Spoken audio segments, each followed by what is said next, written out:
Oi, são 6 horas da tarde, eu não tenho ninguém pra conversar, então eu decidi contar uma história aqui pra você que aconteceu quando eu tinha uns 5 anos de idade. Tinha uns 5 anos de idade, eu tava brincando com meu primo, ele falou: ô Luísa, passa perfume no meu cu. E eu, como era super responsável naquela época, fui lá e passei. Eu lembro que ele passou a tarde todinha com a bunda dormente. Aí minha avó apareceu lá brigando comigo, falando: puta que pariu, Maria Luísa, a bunda desse menino podia ter caído de sua égua. Eu fiquei tipo: vó, ele pediu. Ele literalmente chegou em mim e falou: passa perfume no meu toba. Enfim, essa foi a minha história e o furico do meu primo ainda tá bem.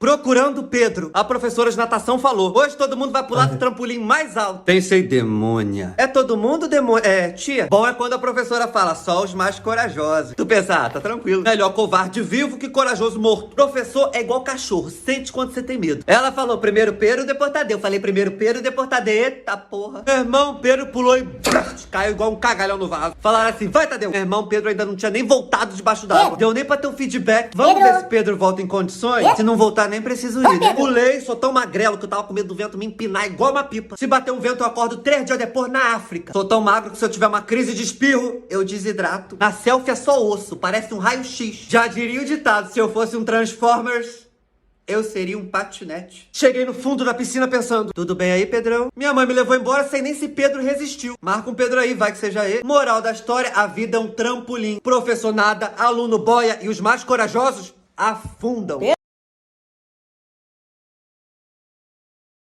Enfermeira de psiquiatria aqui. Trabalhei em uma unidade de cuidados intensivos para adultos, mas fui enviada para trabalhar com crianças em um turno da noite. Já era depois das 10 horas da noite, todos estavam em seus quartos e nas suas camas. Ouvi uma criança gritando e uma psicóloga tentando acalmá-la. Então corri para a sala. O garoto de 7 anos estava histérico. Ele estava suando, chorando e tremendo. Ele disse que viu algo. Então, depois que ele se acalmou, ele disse que viu um homem alto e de cabelos grisalhos, e com um roupão hospitalar. Enquanto conversávamos sobre o que ele viu, a criança congelou de medo e, caindo lágrima dos seus olhos, ele disse: senhora, fique parada, ele está logo atrás de você. Então decidimos dirigir-se ao homem e dizer-lhe que o menino estava com medo. Então o menino disse que o homem se virou e saiu após isso. Menos de 3 minutos depois, um jovem de 17 anos no final do corredor começou a gritar em seu quarto. Corri para lá e ele estava em pé em sua cama tentando se afastar de um homem com roupão hospitalar. Oi! Então, tinha um homem chamado Mark que tinha que ir pra um funeral. O funeral era tipo às 4 da tarde e já era mais ou menos umas 3. Ele tava com pressa, pegou alguma coisa pra comer e foi. Quando ele chegou lá, ele percebeu que o estacionamento tava tipo muito cheio. E ele achou que ele não ia conseguir uma vaga. Mas tinha uma última vaga num canto ali e ele conseguiu e foi e parou o carro. Só que quando ele entrou no funeral, ninguém falou com ele. Parecia que, tipo assim, as pessoas não viam que ele tava ali. Ele tava tipo... Ninguém sabia que ele tava ali. Ninguém falou com ele, cumprimentou ele. Ele ficou tipo... E ele achou isso muito estranho. E começou o funeral e tal. E quando deu a hora de ele ir ali no caixão, tipo, dar tchau pro morto, ele congelou. Porque a pessoa que tava deitada no caixão era ele. Oiê. Mano, vocês já escutaram a história da pisadeira? Eu também não, mas quando eu escutei eu fiquei traumatizada. A pisadeira é uma lenda do folclore brasileiro. Dizem que ela é uma mulher velha de uma aparência muito magra, que tem o cabelo e as unhas muito longas e que seus olhos são vermelhos. A lenda diz que ela fica no telhado das casas, esperando alguém deitar depois de jantar. Quando a pessoa deita de barriga cheia, ela entra dentro da sua casa e pisa em cima de você, fazendo com que você tenha um tipo de paralisia do sono. Oi, Maurício, vou contar a história da minha seguidora Teca. A Teca me contou que ela passou por 2 experiências na casa da sogra dela que ela não tem nenhuma explicação. A Teca é casada, tem 2 filhos pequenos e ela foi passar um final de semana na casa da sogra. A casa da sogra da Teca tem 2 andares e então ela, o marido e o filho estavam no andar de baixo e em cima tava a sogra, o sogro e a filha dela. E aí todo mundo já tinha ido dormir, só tava acordada a Teca e o marido. Eles estavam se preparando para ir deitar, estavam tomando banho, se arrumando, quando eles começaram a escutar no andar de cima passos de criança correndo, risadinha, barulho de criança. Os 2 ouviram, claramente. Tanto que eles acharam que era a filha e foram lá em cima ver. Só que quando eles chegaram lá, a filha deles estava apagada, dormindo. Eles acharam super estranho, mas deixaram pra lá. No dia seguinte, a Teca estava sozinha em casa, só ela e o filho dela, que é menor, bebê. Ela estava na sala, ele estava ali brincando, e aí ela teve vontade de ir no banheiro, pegou ele no colo. Quando ela se virou para ir pro banheiro, tinha um ser todo branco parado na porta da sala. Ela falou que ela piscou e esse ser desapareceu. Mas que ela tem medo da casa da sogra até hoje. Uma mulher chamada Maria. E ela tinha um filhinho de 9 meses.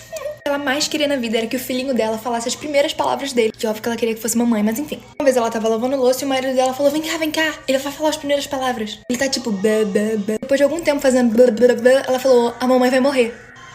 A Maria olhou pro marido dela, tipo... O marido ficou tipo...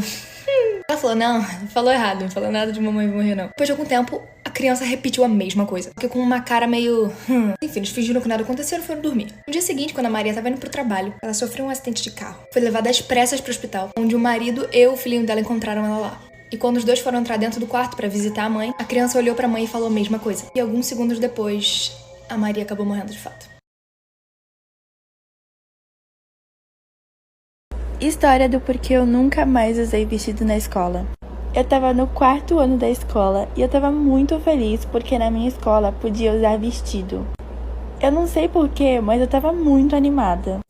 Foi numa quarta-feira e eu pedi pra minha mãe pra usar o vestido. E como eu sempre parecia um moleque a minha vida inteira, a minha mãe ficou tipo... Usa, claro, com certeza. Então, obviamente, eu fui de vestido pra escola. Só que eu era aquele tipo de criança que se pendurava em árvore, que brincava na terra, não parava quieta 1 minuto. Bom, aí eu fui pra minha aula de nutrição e eu nunca gostei muito dessa aula. Até que a professora começa a me olhar com um olhar meio de engraçado, não sei. Daí ela me chama pra sair da sala junto com ela. Parte 2 do porquê eu nunca mais uso vestido na escola.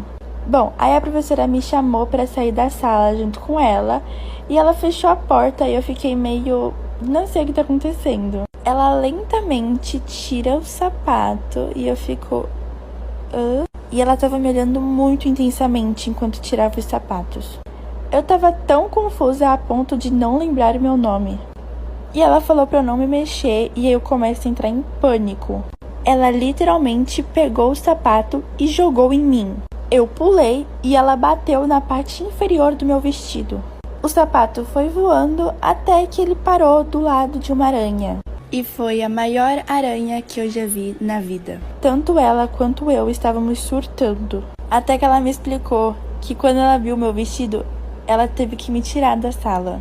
Eu só agradeci, mas eu nunca mais usei vestido na escola. Um cara chamado Jerry se envolveu num acidente de carro. Tava muito machucado e numa situação muito crítica. O carro que ele bateu era de uma menina de 16 anos que morreu na hora. A ambulância chegou, levou o Jerry pro hospital e foi colocado imediatamente pra cirurgia. Deram ele e começaram a fazer a cirurgia. Quando começaram a fazer a cirurgia nele, ele percebeu que ele não tava de fato, tipo, apagado. Ele tava sentindo tudo que estavam fazendo no corpo dele. Cada corte, tudo. Conseguia ouvir tudo também. Ele não conseguia abrir o olho, nem falar, nem se mexer. Ele tava literalmente agonizando em dor, só que ele não conseguia reagir. A cirurgia acabou levando mais de 1 hora. Ele conseguiu, tipo, acordar totalmente. E falou pros cirurgiões que ele tava conseguindo ouvir e sentir tudo. E o cirurgião olhou pra ele e falou assim: aquela menina que você bateu no carro era minha filha. Então eu te dei uma dose que ia deixar você acordado pra você poder sentir tudo. Queria que você sentisse a mesma dor que minha filha sentiu.